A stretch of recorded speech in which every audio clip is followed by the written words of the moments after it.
depends on the number of units that are in the township. Right? Well, I mean, it's easy to figure, Jim, right. if you know the formula, and it's $3 million a piece, and you know the formula, you can figure it out per unit. And then we can figure out from that on basically how many towers that we're going to be forced here to, have in our community. Shouldn't be that hard to figure. Well, based if you know how many towers, you can figure it out. I mean, I can figure it out almost per tower. Would you get that information for it, please? For you. I can figure that out. Thank you. I mean, it's being preached as a benefit for the community. Somebody ought to be able to present documentation of what the preacher's reading out of the Bible here for us,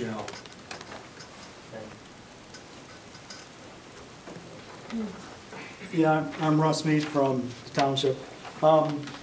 Just to provide a little bit of feedback from Larry, I did work with Marty Marshall from the Monterey County Treasurer's Department. No, he's supervision director. Well, I worked with Marty Marshall, wherever he's from.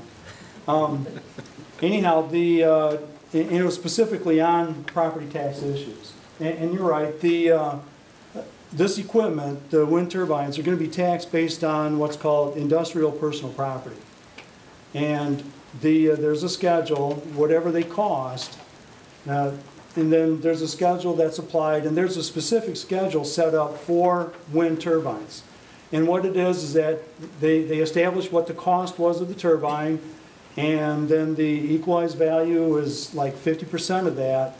But then every year, for like up to 15 years, that value declines by 5%.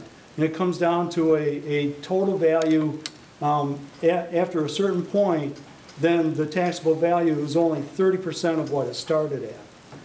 But, I mean, that's just, you're right, that's a mathematical formula, but it's all based on how much it cost. What I was really trying to find out through Mr. Marshall was the property tax that's collected, how is it going to be allocated among the townships? So, and here's what I've got, and he's verified this, and I actually sent it back to him about 4 or 5 different times and said, is this right? So we finally got it right. So here's how one tax dollar would be allocated. The county would receive 29%. And out of that 29%, a portion would go strictly to the county. There's a portion for medical care, which is a tax through the county. Also, Department on Aging and county veteran millage. So that's a 29% portion. The next highest, well, the next one in line, it's not the next highest, but the next one in line, the Ogden Township would receive 25% of that dollar. And that would be, a portion would come right to the, it's called allocated, which is what, is that general fund? Or That's all spelled out on your tax bills. yeah. So, I mean, So a portion for allocated, there's a portion related to fire, and a portion related to roads and bridges. And this is the same, these are the same rates that we're currently paying on our residents. The next item here is 37% of that dollar would go to Lenawee Intermediate School District, with a portion going to the general allocated, more significant portion going to special education and to vocational education. And then finally 9%, which is the last of that dollar, 9% would go to the Blissfield School District, unless you're in Jasper or whatever school district you're in. But anyhow, and that's based on what that would be applied against the building and site and debt. That's their sinking fund. The actual industrial personal property tax does not go into the state education tax or the Blissfield Schools operating fund. But so the Blissfield School would get 9% of that dollar to pay down debt. Is basically what it is. Do you have a breakdown on how much is going to come back for the roads? Well, on the roads, it's based on what's currently in our appropriations. So part of that 25 cents would go to the roads. Part of that 25 cents will go to the roads. It's about 3/5, so it's about 60% of that 25% would come back for roads and bridges. And that's based on what our current millage rates are. Larry, we have 2 mills for roads, which would be levied against the taxable value, whatever that total is.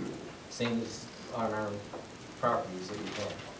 So whatever that would add to your taxable value, you levy whatever millage that we have, which is 2 mills for roads, and we have 1 mill for operating and 1 mill for fire. That's how your revenue comes back. All I'd say, Jim, is I think it would be very easy in dollars and cents, so people could understand, you know, if it costs $3 million to put this thing up, how much money are we as a community going to benefit from it in the tax base? I'll figure that out and bring it back You know. next month. Including, you know, the community, the schools, the road and bridge, and all that in one general dollars and cents value. You need to be careful though on the schools, because it's not really going to go for the operating funds in Blissville. Right. It's going to pay down debt, so it's a Right. little bit different animal than what we would expect. If you look at your tax bills, that's all broke down right on those. It's our taxes we pay here on our property, we divide it the same way. Now, just another word is that this is based on today's tax structure. Right. There's a lot of discussion in Lansing about changing tax structure.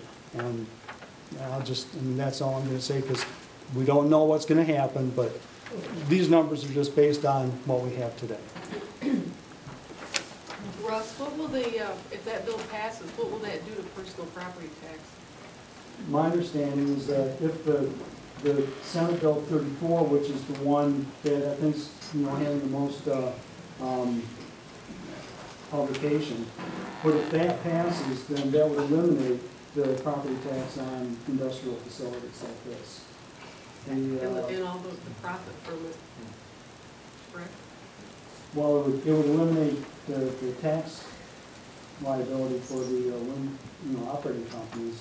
So that would just go back into their operating, the wind developers, or the operating companies would be able to retain that money.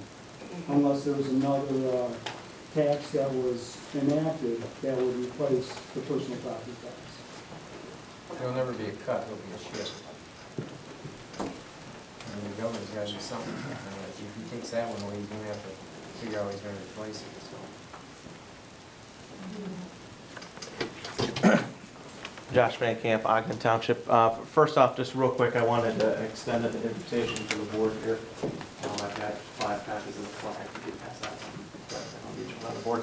For the IICC is going to be showing a movie called Windfall, June 11th at 7 o'clock at the Christian Family Center. The doors are at 6:30. There's flyers there at the back. It's free of charge. And the event, it's going